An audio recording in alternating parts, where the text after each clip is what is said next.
Now that we've officially come through the pandemic boom, we are hearing that 76% of homebuyers who bought in the last year have some regret about their purchase. They often talk about their roller coaster experiences that they had during their purchase. And the regrets range from, I spent too much, to, I don't like my house, and everything in between. Let's take a deeper look at what they are saying and why they are saying it, and how to avoid it happening in the future.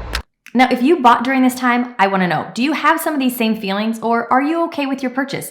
Let me know in the comments down below. First on the list are the 30% of homebuyers who feel they spent too much. Now, this was a common sentiment among first-time homebuyers. In fact, they were 21% more likely to feel this remorse rather than repeat buyers. This is not surprising to me at all. First-time homebuyers are generally less experienced in the home buying process and might not have a strong understanding of the entire real estate market. And in a seller's market, which was what we were just in by monumental proportions, where demand for homes is high and supply of homes is low, many buyers felt pressure to make an offer higher than the list price just to secure the home.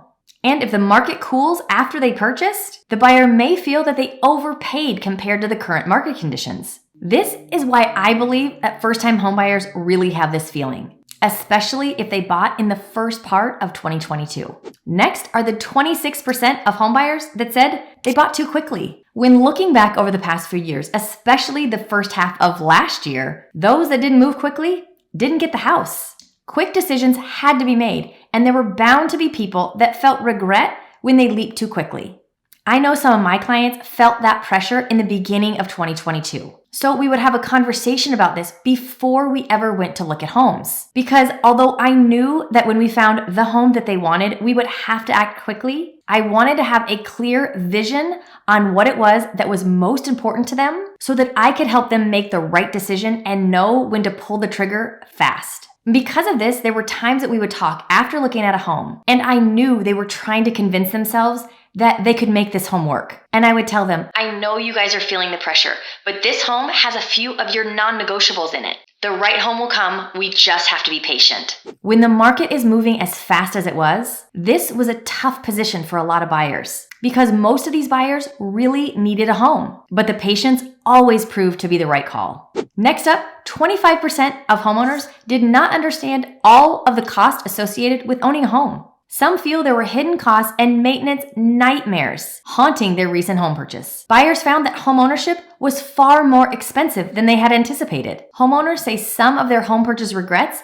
stem from unexpected repairs. They may have completely waived their home inspection and weren't fully aware of what they bought into. More than half of the homeowners say they have had something unexpectedly go wrong since they purchased the home.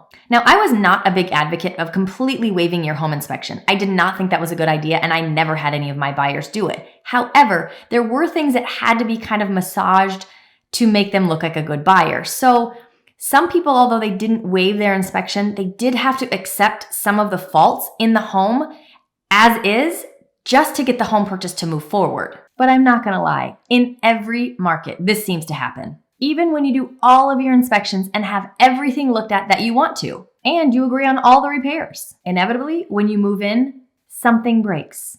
This happened to my husband and I when we moved into our last house. Not long after we moved in, our hot water heater went out, and then our water softener broke. But when you are in a market like we were just in, where the buyers feel like they had to give on everything, once you move in and things start breaking, it just doesn't feel good and leads you straight down the path to regret. And then to add insult to injury, many of these homeowners feel they also had to compromise on so much just to get a home.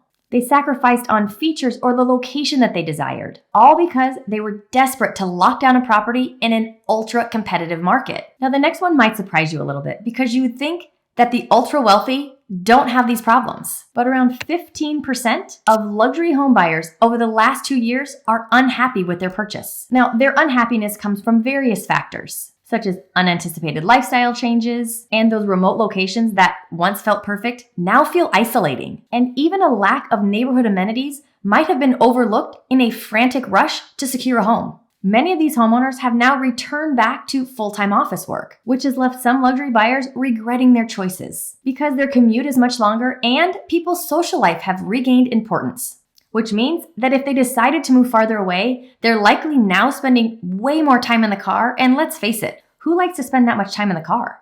Now, for these individuals, some of them have started to look at actually moving, but not selling the home that they're in. They're thinking about keeping that as a rental, but moving back closer to work and friends.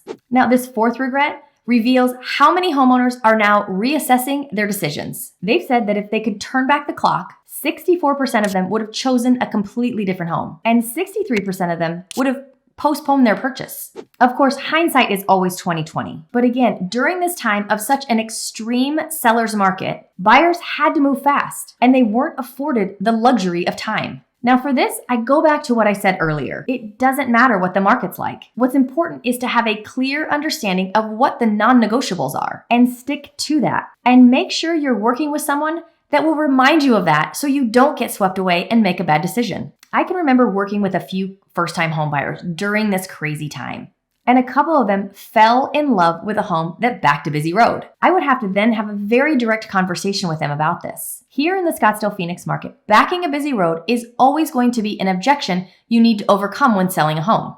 And the only way to combat this objection is with price. However, over the past few years, because our inventory was so low, these homes too were selling for top dollar. But I would always tell my clients, this is not normal and it will go away. Things are going to change. Now, this is not true in all markets in all cities across the country, but here it is. And it's my job to educate my clients about that. About 15% of the homebuyers who don't love their home are considering selling their home as a top priority. These numbers emphasize the critical importance of thorough planning and consideration before making such a big decision. Now, many homeowners are starting to take matters into their own hands. Despite their regrets, 55% of homeowners are determined to make improvements and upgrades to their homes in 2023.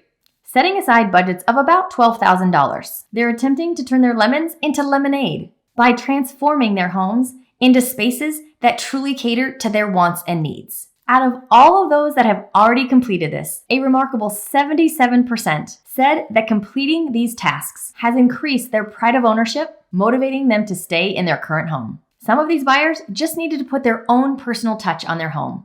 I also think that some of this stems from the fact that so many people were not only relocated within the city, they were relocating from one state to the other. And they weren't really sure where the best location was for them within that city. And again, because our inventory was so low, sometimes they had to make compromises that they might have not even realized were a compromise at the time. So for now, they're doing the best they can and making the home they own feel more like their own. So for those that bought over the last 2 years, do you have some of the same feelings, or do you love where you live? Let me know in the comment section down below. And if you like this video, you'll want to take a look at these. Thanks for watching, and I'll see you next time.